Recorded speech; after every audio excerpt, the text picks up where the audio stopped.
오늘 우리에게 주시는 하나님의 말씀은 누가복음 12장 49절에서 59절입니다. 내가 불을 땅에 던지러 왔노니 이 불이 이미 붙었으면 내가 무엇을 원하리요? 나는 받을 세례가 있으니 그것이 이루어지기까지 나의 답답함이 어떠하겠느냐? 내가 세상에 화평을 주려고 온 줄로 아느냐? 내가 너희에게 이르노니 아니라 도리어 분쟁하게 하려 함이로라. 이후부터 한 집에 5사람이 있어 분쟁하되 셋이 둘과 둘이 셋과 하리니 아버지가 아들과 아들이 아버지와 어머니가 딸과 딸이 어머니와 시어머니가 며느리와 며느리가 시어머니와 분쟁하리라 하시니라. 또 무리에게 이르시되 너희가 구름이 서쪽에서 이는 것을 보면 곧 말하기를 소나기가 오리라 하나니 과연 그러하고 남풍이 부는 것을 보면 말하기를 심히 더우리라 하나니 과연 그러하니라. 외식하는 자여 너희가 천지의 기상은 분간할 줄 알면서 어찌 이 시대는 분간하지 못하느냐? 또 어찌하여 옳은 것을 스스로 판단하지 아니하느냐? 내가 너를 고발하는 자와 함께 법관에게 갈 때에 길에서 화해하기를 힘쓰라. 그가 너를 재판장에게 끌어가고 재판장이 너를 옥졸에게 넘겨주어 옥졸이 옥에 가둘까 염려하라. 내게 이르노니 한 푼이라도 남김이 없이 갚지 아니하고서는 결코 거기서 나오지 못하리라 하시니라. 아멘. 생명이 있는 것은 다 아름답다라는 책에 보면 말벌에 관한 내용이 있습니다. 몇몇 종류의 암컷 말벌은 송충이나 메뚜기를 잡아서 땅굴 속에 묻어놓고는 그 몸 속에다가 알을 낳습니다. 그러면 알에서 깨어난 말벌 애벌레는 바로 자신들이 몸담고 있는 송충이나 메뚜기의 살을 먹으면서 성장합니다. 그런데 참 끔찍하고 소름이 끼치는 것은 어미 말벌이 자기 새끼들의 먹이가 될 곤충을 완전히 죽이는 것이 아니라 신경만 부분적으로 마비시켜 자기 새끼들에게 늘 신선한 고기를 먹을 수 있게 만든다는 것입니다. 곤충이나 짐승이 자기보다 더 강한 자에게 먹히는 것은 자연의 이치이기 때문에 송충이나 메뚜기는 말벌에게 먹히는 것이 자연스럽습니다. 하지만 어미 말벌의 지나친 새끼 사랑에 그 송충이와 메뚜기가 겪어야 할 고통을 생각해 보십시오. 우리가 아프리카 초원을 여행하다가 이름 모를 벌레에 쏘이거나 또는 이름 모를 풀에 살같이 쓸려 몸에 마비 증세가 와서 몸을 움직일 수가 없게 되었다고 가정해 보십시다. 비록 몸은 조금도 움직일 수 없지만 의식은 아주 또렷한 상태에 있는데 하이에나 떼나 들개 떼가 우리 주변을 맴돌고 있다면 얼마나 두렵겠습니까?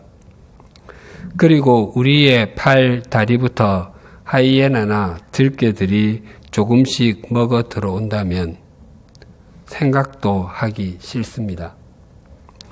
말벌 애벌레들이 자신들을 감싸고 있는 송충이나 메뚜기를 먹이 삼아서 점점 살이 오르고 자라게 될 때에 그것을 바라보는 어미 말벌은 얼마나 흐뭇하겠습니까? 그러나 그 모습을 지켜보는 다른 송충이나 메뚜기는 속이 미어지고 무너질 것입니다. 그것은 자기 친구나 자기 부모, 형제의 살점이기 때문입니다. 이처럼 말벌의 입장에서 볼 때와 송충이나 메뚜기의 입장에서 볼 때에 한 상황을 두고도 이처럼 해석은 완전히 달라지게 됩니다. 마찬가지로 어떤 사람에 대한 평가나 어떤 상황에 대한 평가, 국가 정책에 대한 평가도 모두 동일하게 내가 어느 편에 서 있느냐에 따라서 또 나의 소속이 어디이냐에 따라서 많이 달라지게 됩니다.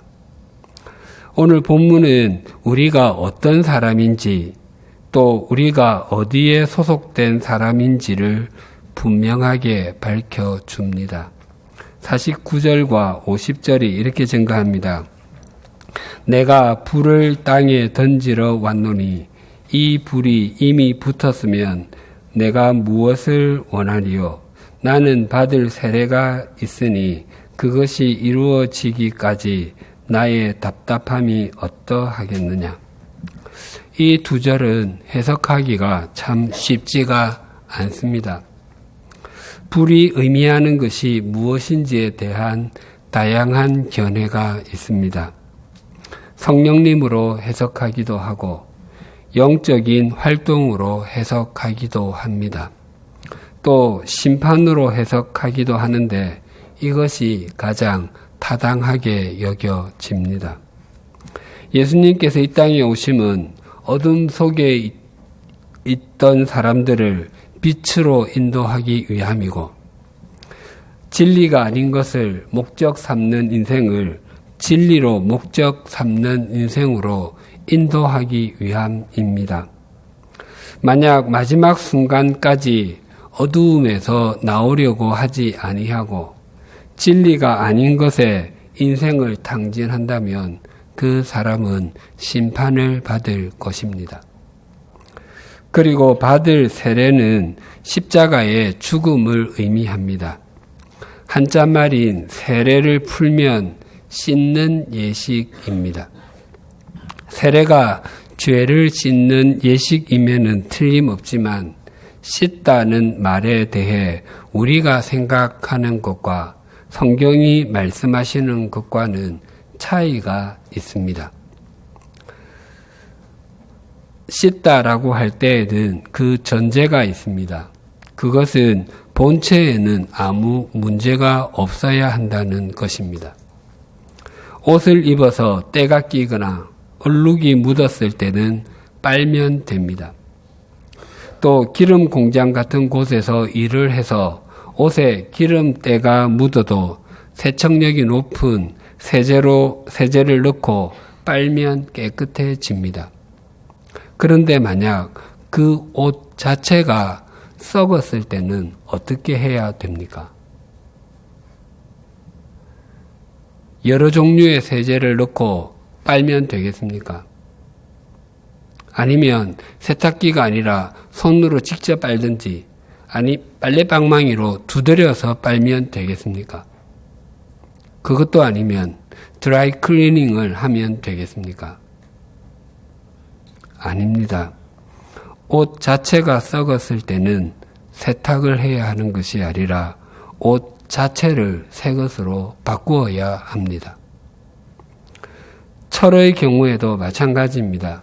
표면에 녹이 쓴 정도면 사포로 닦아내고 기름칠을 하면 됩니다. 그러나 표면뿐만 아니라 그 속까지 전부 다 부식이 되었다면 그 철은 용광로 속으로 들어가야 합니다.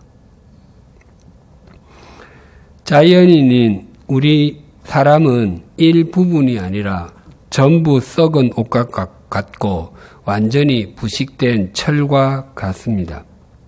그래서 씻는 예식, 세례는 단순히 세제를 넣고 빠는 정도가 아니라 정도나 사포로 문지르는 정도가 아닙니다. 새로운 옷감으로 교체가 되는 것이고 용광로 속으로 들어갔다가 나와서 이전과는 전혀 다른 새로운 철이 되는 것입니다. 그래서 세례는 죽을 사자를 써서 사례, 즉 죽는 예식이라고 이해하는 것이 바르고 정확한 개념입니다.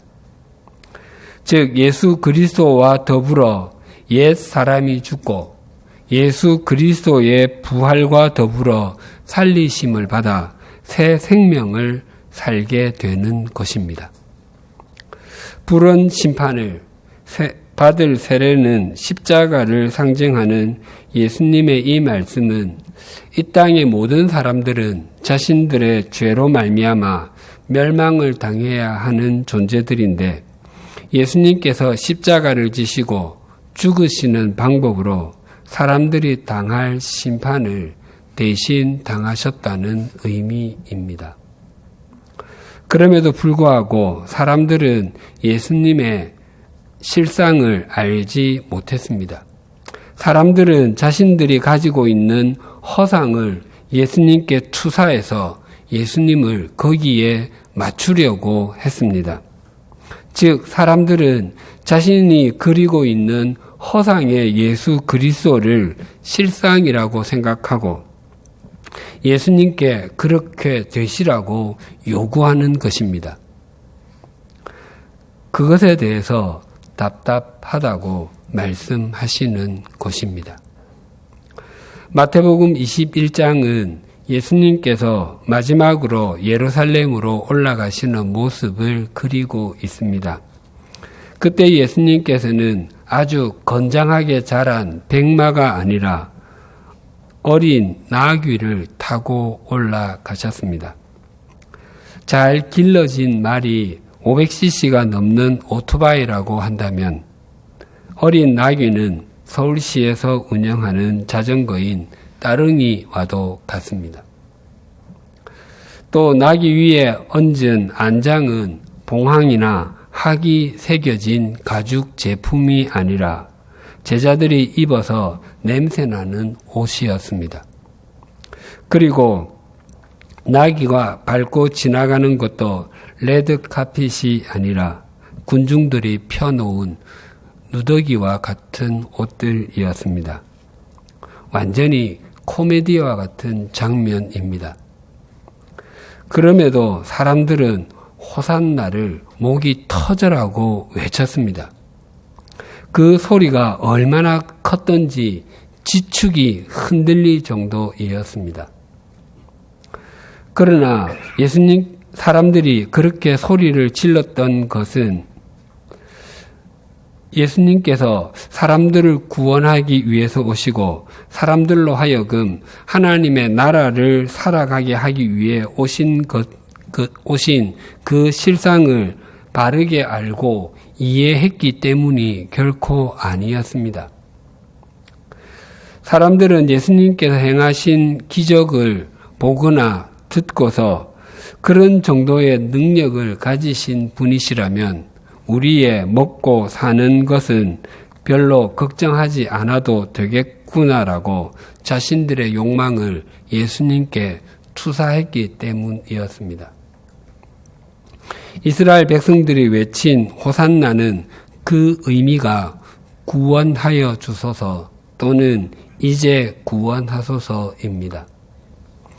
당신이 우리가 기다리던 메시아가 맞다면 우리를 제발 로마의 압제로부터 구원해 주십시오. 그런데 그것을 지금 이루어 주십시오가 그들이 말하는 호산나이었습니다. 그러나 구원자로 오신 예수님께서 걸으시려고 했던 길과 이스라엘 백성들이 생각하는 메시아께서 걸어가야 한다고 생각했던 길은 전혀 다른 길이었습니다. 그래서 이스라엘 백성들은 자신들이 원하는 길로 걷지 않는 예수님을 향해서 불과 닷새 후에 십자가에 못 박으라고 호산나라고 외쳤던 때와 동일하게 외쳤습니다. 그런 생각을 가진 무리를 바라보는 예수님의 마음은 항상 답답하여 터질 것만 같으셨습니다. 계속해서 예수님께서 이렇게 말씀하셨습니다. 51절에서 53절이 이렇게 증거합니다. 내가 세상에 화평을 주려고 온 줄로 아느냐? 내가 너희에게 이르노니 아니라 도리어 분쟁하게 하려 함이로라. 이후부터 한 집에 5사람이 있어 분쟁하되 셋이 둘과 둘이 셋과 하리니 아버지가 아들과 아들이 아버지와 어머니가 딸과 딸이 어머니와 시어머니가 며느리와 며느리가 시어머니와 분쟁하리라 하시니라. 예수님께서는 당신이 이 땅에 오신 목적이 화평이 아니라 분쟁이라고 말씀하십니다. 당시에는 가족 구성원이 부모와 자녀 셋을 합하여 평균 5명이었던 것으로 보입니다. 그래서 가족 5명이 3대2로 또는 2대3으로 나누어서 싸운다고 말씀하십니다. 오늘날 서로 사랑해야 할 가족들이 가장 먼 원수가 되어 서로 싸우고 심지어 극단적인 결과까지 초래하는 일들은 단 하루도 거르지 않고 신문에 등장합니다. 그렇다면 이 말씀의 의미가 예수님께서 그러한 분쟁을 조장하신다는 의미이겠습니까? 예수님께서 이 땅에 오실 때에 하늘에서 수많은 천군과 천사들이 하나님을 찬송하며 이렇게 노래했습니다. 지극히 높은 곳에서는 하나님께 영광이요 땅에서는 하나님이 기뻐하신 사람들 중에 평화로라. 예수님의 성육신은 높은 곳에서는 하나님께 영광이 되고 땅에서는 평화라고 했는데 오늘 본문에서 예수님은 왜 화평이 아니라 분쟁하게 하려고 오셨다고 말씀하셨겠습니까? 이 말씀을 더 제대로 이해하기 위해서는 요한복음 15장 18절 19절과 함께 들으셔야 합니다. 이렇게 증거합니다. 세상이 너희를 미워하면 너희보다 먼저 나를 미워한 줄을 알라. 너희가 세상에 속하였으면 세상이 자기의 것을 사랑할 것이나 너희는 세상에 속한 자가 아니요 도리어 내가 너희를 세상에서 택하였기 때문에 세상이 너희를 미워하느니라. 원래 우리는 모두 세상에 속해서 세속적 가치관과 눈에 보이는 것이 전부라고 생각하며 살아가던 존재들이었습니다. 그러다가 예수님께서 우리의 눈을 열어주셔서 이전에 보지 못했던 것들을 보게 되었습니다. 그래서 세상에서 다른 사람들보다 더 많이 갖기 위해서 발부동을 치며 더 높은 자리에 앉아 군림하기 위해서 동분서주하며 더 많은 쾌락을 누리기 위해서 밤낮을 가리지 않던 삶이 전부가 아니라는 것을 깨닫게 되었습니다. 무엇보다도 이 땅을 살아가는 삶이 전부가 아니기 때문에 이 땅을 살아가면서 영원한 삶을 준비해야 하고 또 이 땅을 살면서도 영원에 잇대어진 삶을 살아야 한다는 것을 알게 되었습니다.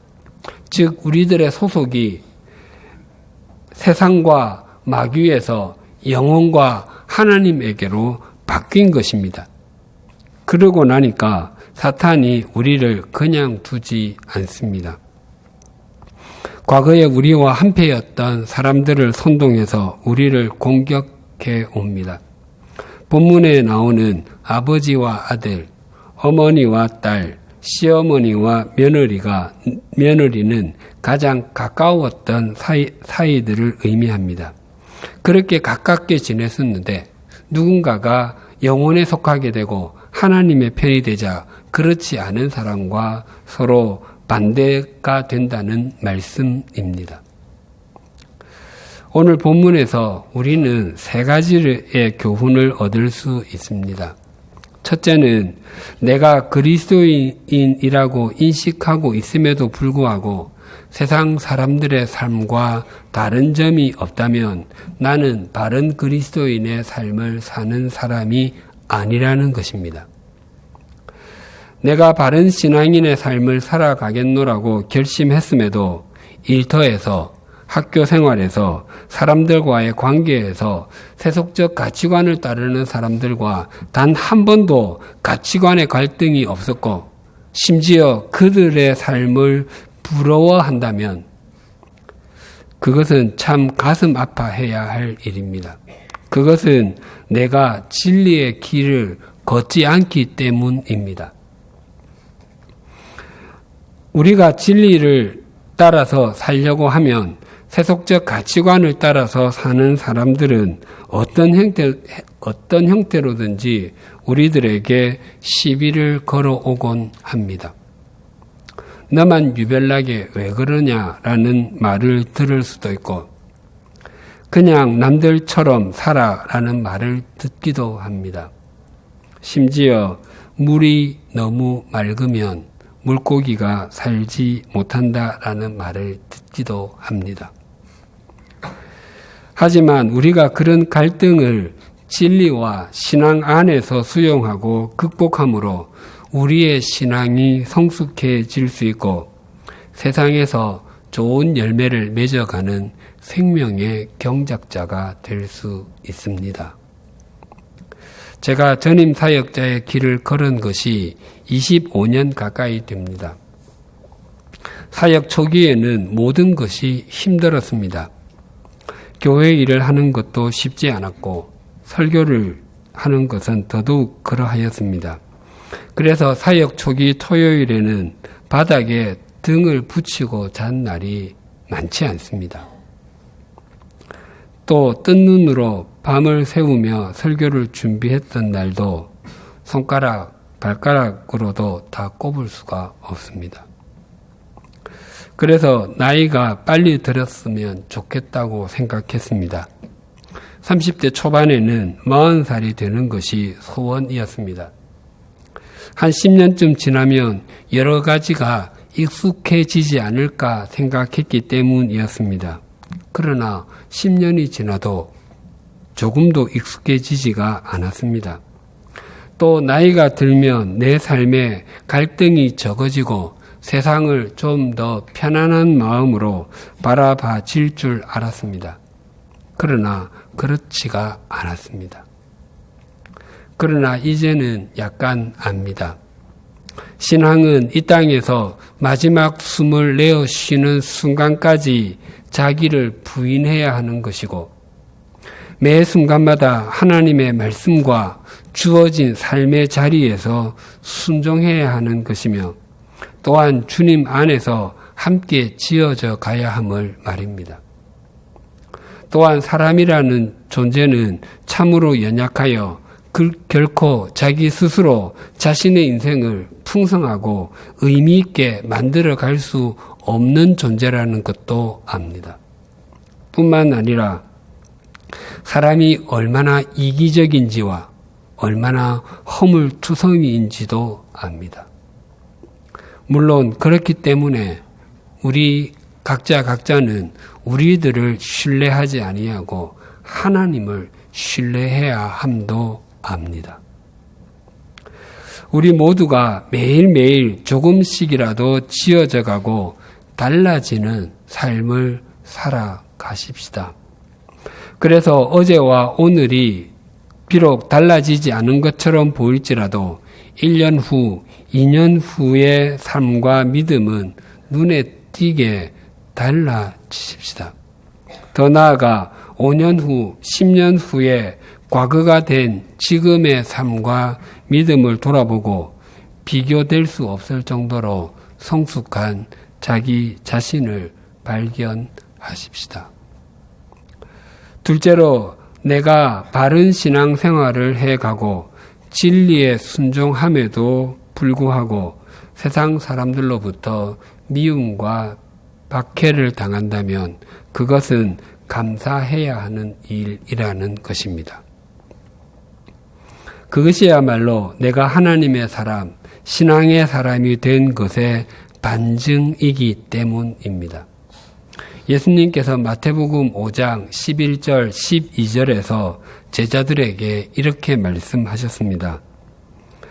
나로 말미암아 너희를 욕하고 박해하고 거짓으로 너희를 거슬러 모든 악한 말을 할 때에는 너희에게 복이 있나니 기뻐하고 즐거워하라.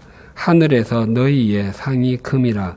너희 전에 있던 선지자들도 이같이 박해하였느니라.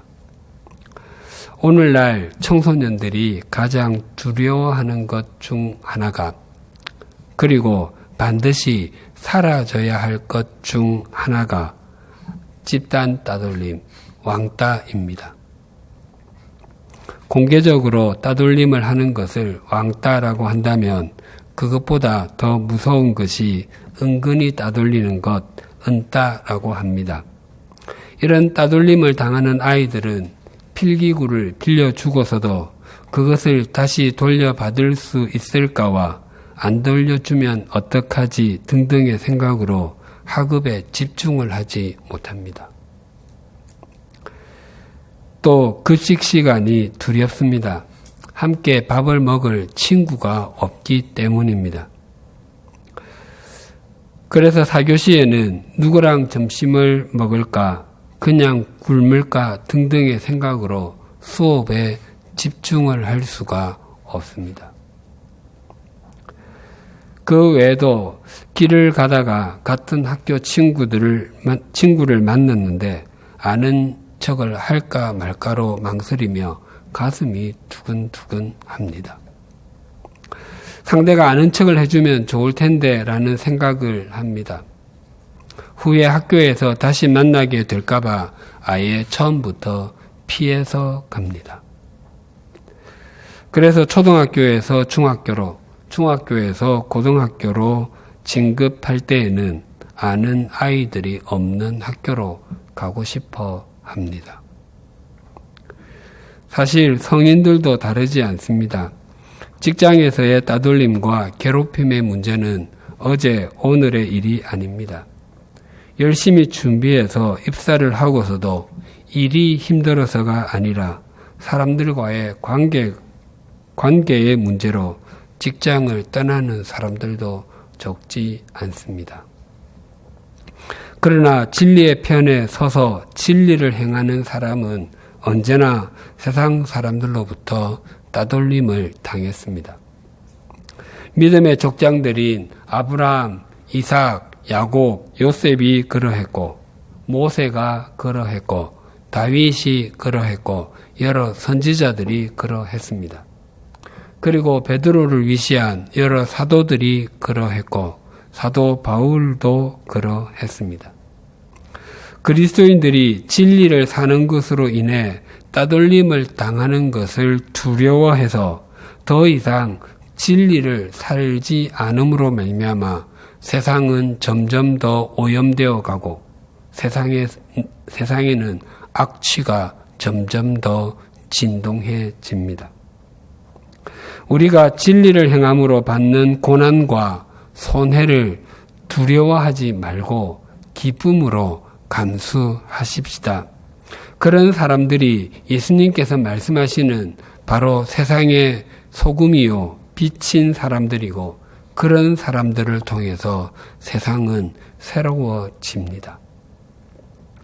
셋째로, 다른 사람이 진리의 삶을 사는 것이 내게 도전과 용기가 되지 않고 그 삶을 부정하고 증오한다면 나는 세속적인 가치관을 가지고 있는 사람입니다. 나보다 앞서서 진리의 삶을 사는 사람을 부러워할 수 있습니다.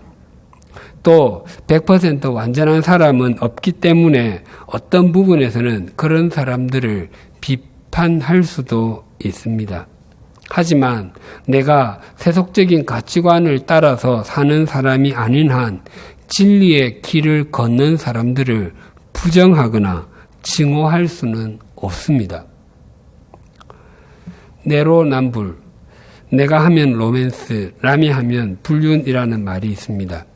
본래는 남이 하면 스캔들, 내가 하면 로맨스라는 말이었는데 이제는 마치 내로남불이 사자성어처럼 쓰이고 있습니다. 이런 일들은 교회 안에도 충분히 있을 수 있습니다. 남이 눈물로 기도하면 믿음이 별난 것이고 내가 눈물로 기도하는 것은 믿음이 간절하기 때문이다. 남이 주시옵소서라고 기도하는 것은 기복신앙이고 내가 주시옵소서라고 기도하는 것은 성경의 약속을 믿기 때문이다. 남이 봉사하는 것은 남는 시간으로 하는 것이기에 여가선용이고 내가 봉사하는 것은 시간을 만들고 쪼개어서 하는 것이기 때문에 거룩한 헌신이다. 남이 주일에 빠지는 것은 믿음이 없기 때문이고 내가 예배에 빠지는 것은 하나님은 어디에나 계신다라는 성숙한 믿음 때문이다. 남이 넓은 집으로 이사를 하면 인자는 머리 둘 곳이 없다라는 말씀을 떠올리고 내가 넓은 집으로 이사하면 내 지경을 넓히라라는 말씀을 떠올린다. 남이 예배 시간에 졸면 시험에 들지 않게 일어나 기도하라는 말씀이 생각나고 내가 졸면 여호와께서 그의 사랑하시는 자에게 잠을 주시는도다라는 말씀이 생각난다. 이것이 죄를 범한 인간의 실상입니다. 우리는 이것들을 반대로 생각해야 합니다. 만약 지금 다른 사람이 못 견디게 밉다면 그 이유가 그의 바르지 못함을 안타까워하기 때문입니까? 아니면 내 속에 있는 병든 이기심 때문입니까? 만약 우리가 다른 사람을 볼 때에 세속적 가치관과 자기 중심적인 것으로만 평가한다면 우리는 진리의 길을 가는 사람이 아닙니다. 하나님께 예배드리는 이 주일에 눈에 보이는 것이 전부라고 생각했던 세속적 가치관을 내려놓고 길과 진리와 생명이 되시는 예수 그리스도의 편에 서십시다. 그때 우리는 주님 안에서 함께 지어져 갈 수 있으며 주님과 함께 진리의 길, 생명의 길을 걸을 수 있게 되고 비로소 세상 사람들을 바르게 품을 수 있게 됩니다. 혹 세상 사람들이 우리들에게 자기 편에 서지 않는다고 우리에게 미움의 잔을 부을지라도 우리는 주님께서 우리 속에 흘러가게 하시는 생명의 강으로 그들을 대하십시다.